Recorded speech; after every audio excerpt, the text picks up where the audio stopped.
Welcome to the Jeff Crilley Show. And now, here's Jeff Crilley. Welcome back to the final segment of the Jeff Crilley Show.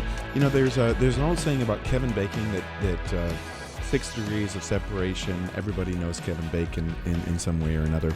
I think it's 6 degrees of separation from Kevin Dahlberg.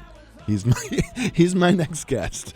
I mean, we've only known each other a short time, Kevin, but you seem to know everybody. I mean, and everybody seems to know you. Even Tony, who was on earlier, was like, "Oh my God!"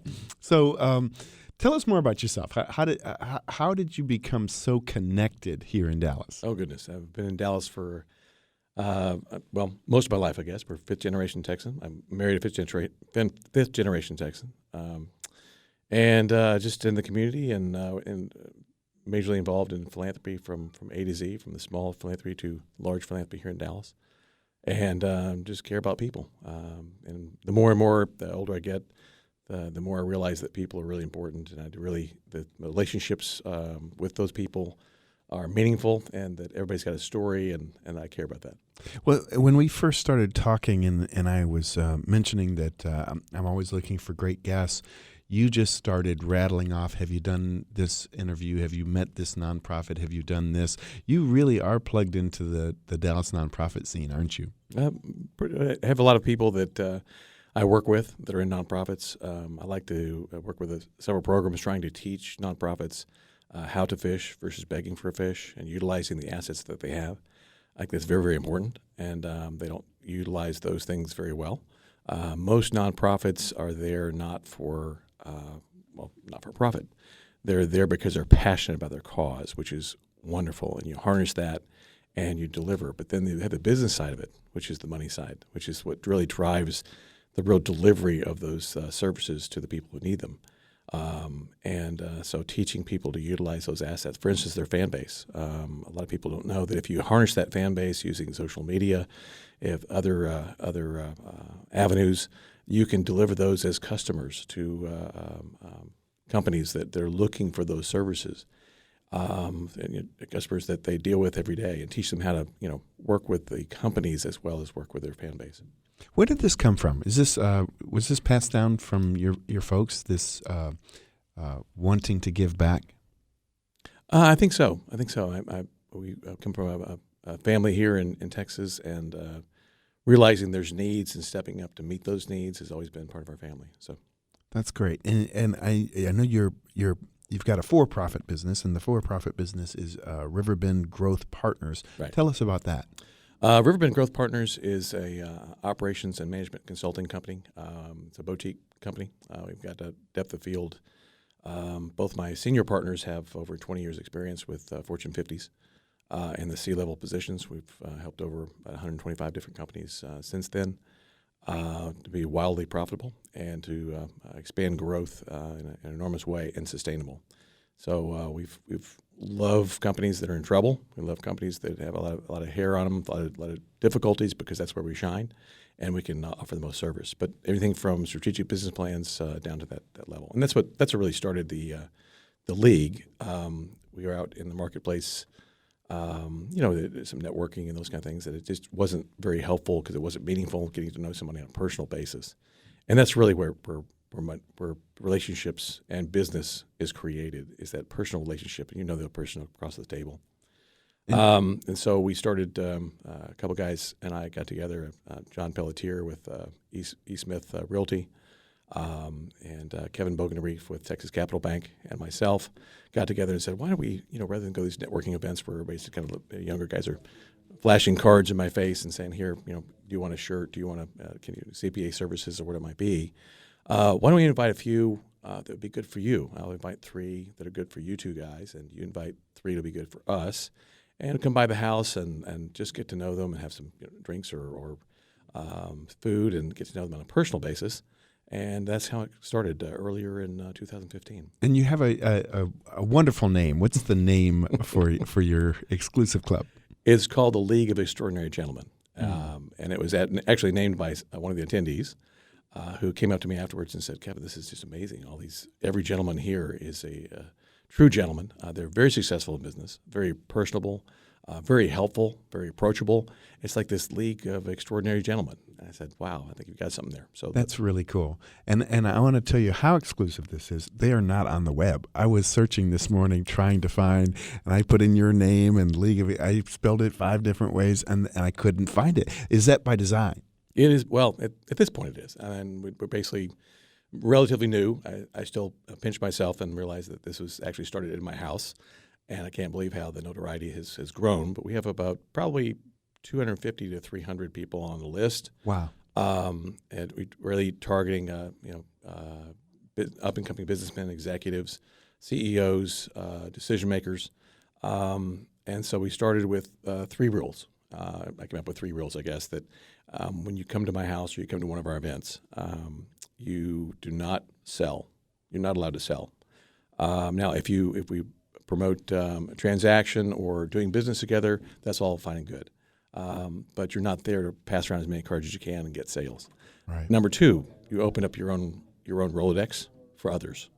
You're there to serve others and other businessmen in the community, and that's real important. And then number 3, you're there to create relationships, to get to know people on a one-on-one basis, and really get to know them, so that we facilitate all kinds of transactions. The people who come on a regular basis said it's just really unique. There's nothing like it out there. There's not. Networking is really not the right terminology for what we have, what we've created. And but there's been a lot of transactions created, a lot of jobs created, sharing information and doing business with people that you respect, and that's where we started. And it's invitation only. So what kind of gentlemen are you looking for? These are people who are decision makers in our community, people who can help others in the group. Those are people that have transactions or know of transactions. Everybody's got a Rolodex. Throughout your business career, your personal career, you know people, and those people can help others. So if we find somebody that needs a job, we can pass that information around. If we know a transaction, we can put two people together that have money or looking for this or looking for that. And so it's been very helpful in that regard. And so it grew from maybe 12 people at my house. So the first event was at much larger event, I guess, was Urbana Navarro. Had an event and said, hey, can you invite some of your League of Extraordinary Gentlemen guys? And by the way, it's not LEG, it's LXG is the so you're not a leg man. We're it's not the leg. No, okay. So we try to be as correct as possible. But we had about 45 to 55 folks show up. It was fantastic. And the next one was sponsored by Chapman Hext and Greg sponsored it right up here in Addison. And we had another 55 there. And we had wine and some hors d'oeuvres and drinks. And everybody got together after work and got to know each other and helping each other in business. Since then, we had an event down at the Museum Tower. We had about 125 there. Wow. That was sponsored by the folks that handle the tower itself. And so we took tours.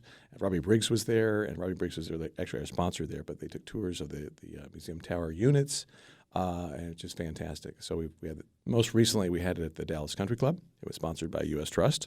Wow. The invitation list was about 125 to 150. It was one of those rainy nights, but even with that, we still almost broke 100. Kevin, where do you see this going? I mean, does this at some point become a national league with chapters all over the country? Where do you see this going? I don't know. I'm not sure we have those plans yet. Right now, we're serving others in the business community and say on maybe more of a biblical base and serving others. One of the things we do at the league too is we promote at the larger events 1 or 2 or more charities, because we believe being a gentleman in our society, we have to give back to others. We have to recognize there's others less fortunate than we are and that we should give back. And so this is important to highlight those charities and get our members involved with them. Let's talk about the character of the kind of gentleman that you invite to the league. I mean, I grew up, and when I was growing up, there was Wall Street with Gordon Gekko. Greed is good. It's not a Gordon Gekko type person that you're inviting to the league. Is that right? No. And in fact, there have been some people that they basically broke the rules. You're selling. You're not giving to others as the premise for this group, and they're not invited back. And so that's invitation only. I don't know where it'll go from here, but I think I'm extremely blessed to have this many people that are interested in coming, and we need sponsors. Sponsors usually are asked to find a venue to provide the drinks and food or snacks or whatever it might be, and then we try to tailor our list or our invitation list to match that sponsor, to make sure that the people that are there are matched up with the people they're trying to reach as well. But it's still about the members. It's still about others. It seems to me that this is almost kind of like a whisper organization. If there is no web presence or anything like that, is it just one gentleman tells another gentleman, I just came away from this wonderful event, and I mean, I imagine you're probably getting people wanting to apply, but can you apply? No, you'd have to know one of the three founders, Kevin Dahlberg with Texas Capital Bank, and John Pelletier with E. Smith Realty, or Kevin Dahlberg with Riverbend Growth Partners. Which is, I think, very cool. You know, it's like it's a secret society of people doing good and making Dallas a better place. Yes, and by the way, I'm going to answer the question before you ask it. Yes, women are invited. Okay. If you go back to the original movie, you may remember the movie, may not. But the League of Extraordinary Gentlemen with Sean Connery, there was one lady that was part of that for the 7. So. Well, thank you very much. We're out of time. Kevin Dahlberg, thank you for joining us on the Jeff Crilley Show. Thank you very much. KFXR, Dallas, Fort Worth. Talk Radio 1190. An iHeartRadio station.